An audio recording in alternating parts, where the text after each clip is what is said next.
Hi, ഇന്ന് Sunday ആയിട്ട് എന്താ പരിപാടി എന്ന് ചോദിച്ചാൽ ഫ്ലവർ മേക്കിംഗ് വീഡിയോ ആണ് ചെയ്യാൻ ഉദ്ദേശിക്കുന്നത്. ഫ്ലവർ ഉണ്ടായിക്കൊണ്ടിരിക്കുകയാണ്. അപ്പം നിങ്ങളെ കൂടിയിട്ട് ഒന്ന് കാണിക്കാമെന്ന് വെച്ചു. ഇതിപ്പം ഈസി ആയിട്ടുള്ള ഒരു പ്രോസസ്സല്ല, പക്ഷേ എനിക്ക് കുറച്ച് വലിയ ക്വാണ്ടിറ്റിയിൽ ഫ്ലവർ ആവശ്യമുണ്ട്. ഞാൻ 2-3 ഡേയ്സ് കൊണ്ട് ഇതിൻ്റെ പിറകിലാണ്. പക്ഷെ എനിക്ക് സ്പീഡിൽ ഇത് ചെയ്തെടുക്കാൻ പറ്റുന്നില്ല. കാരണം സ്പീഡ് എടുക്കുമ്പോഴത്തേക്ക് കൈ പൊള്ളാൻ ചാൻസ് ഉണ്ട്. ഇന്നലെയൊക്കെ കൈ പൊള്ളിയായിരുന്നു. അതുകൊണ്ട് തന്നെ വളരെ കെയർഫുള്ളായിട്ടേ പതുക്കെ ചെയ്യാൻ പറ്റുള്ളൂ. എക്സ്പീരിയൻസ് ഉള്ളവർക്കാണെന്നുണ്ടെങ്കിൽ കുഴപ്പമില്ല. ഞാനിത് എനിക്ക് കുറച്ച് ഫ്രോക്ക് ചെയ്യണമായിരുന്നു. അപ്പോൾ അതിൻ്റെ ആവശ്യത്തിന് വേണ്ടിയിട്ടാണ് ഇത് ഞാൻ ചെയ്തു തുടങ്ങിയത്. അല്ലാതെ ഉള്ള എക്സ്പീരിയൻസ് ഇല്ല. പക്ഷെ ചെയ്ത് വന്നപ്പോഴത്തേക്ക് നമുക്ക് ആ ഒരു ഇതിൻ്റെ ഒരു മെത്തേഡ് കിട്ടുന്നുണ്ട്. പക്ഷെ ഫസ്റ്റ് ടൈം യൂസ് ചെയ്യുന്നവർക്ക് ഇത് അത്ര ഈസി ആയിട്ട് തോന്നത്തില്ല.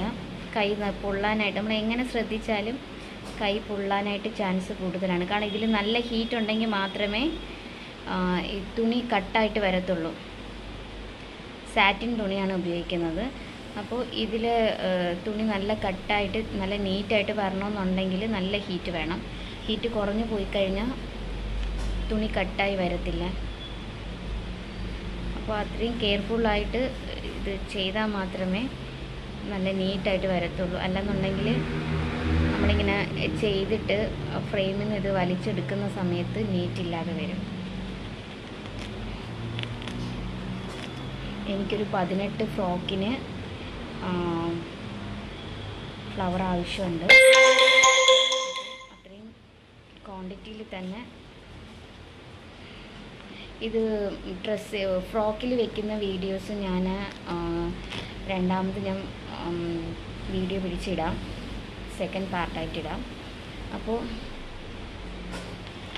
ഞാൻ എന്താണ് ഇത്രയും ക്വാണ്ടിറ്റി ഉണ്ടാക്കിയിട്ടുണ്ട്. പക്ഷെ ഇതൊന്നും ഇതിൻ്റെ ഇനി ഇരട്ടി വേണം നമുക്ക് ഫ്രോക്കിൽ വെക്കാൻ വേണ്ടിയിട്ട്. പക്ഷെ പ്രോസസ്സിങ് ഭയങ്കര പാടാണ്, ചെയ്യാൻ പറ്റുന്നില്ല. സ്പീഡ് എടുക്കുമ്പം കൈ പൊള്ളുന്നുണ്ട്.